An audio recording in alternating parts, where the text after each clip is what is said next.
Coming at you from the Northlands Agricom, it's an InMotion special with the 2009 Edmonton Motor Show. I'm your host, Zhan.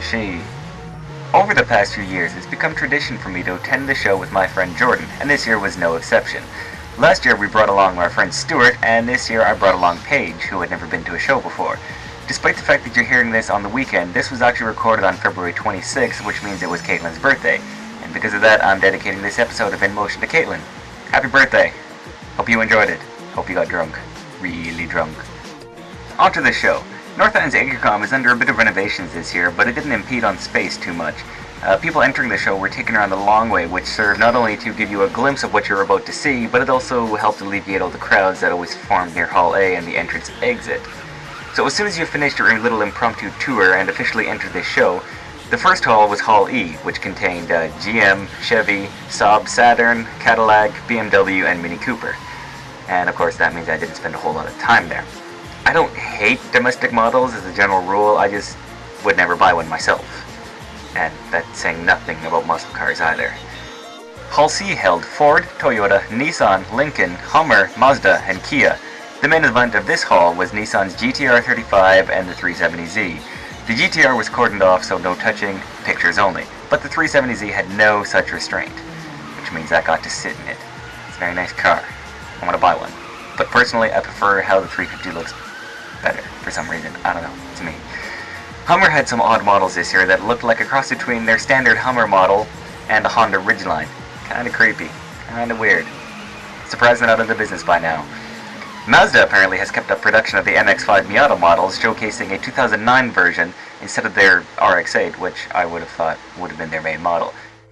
Placed predictably between Hall C and Hall A was Hall B. Surprise!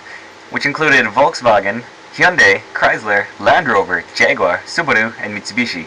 Now Chrysler had almost half of the hall to themselves, squashing Jaguar and Land Rover into a tiny little corner and pretty much allowing the space for one car each. Sucks to be them. Mitsubishi's main event was less about the Evo 10 and more along the lines of pseudo race girls, which is nice. Good move on their part. They had a lot of people milling about.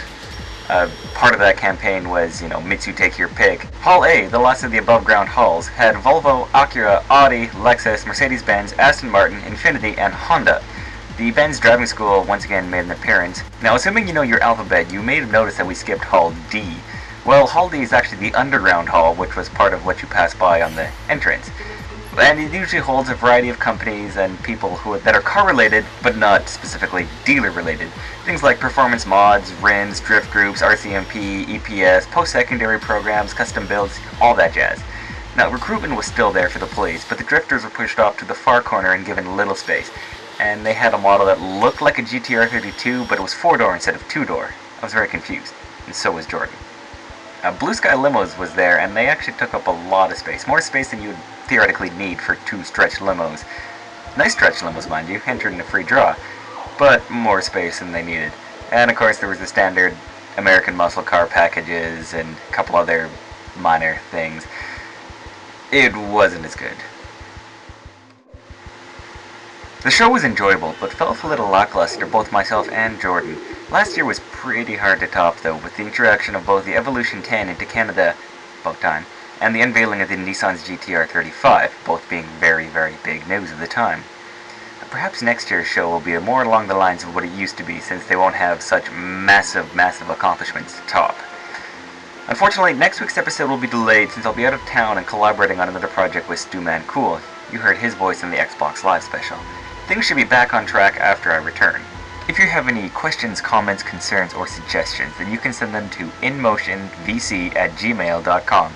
That's InMotionVC@gmail.com.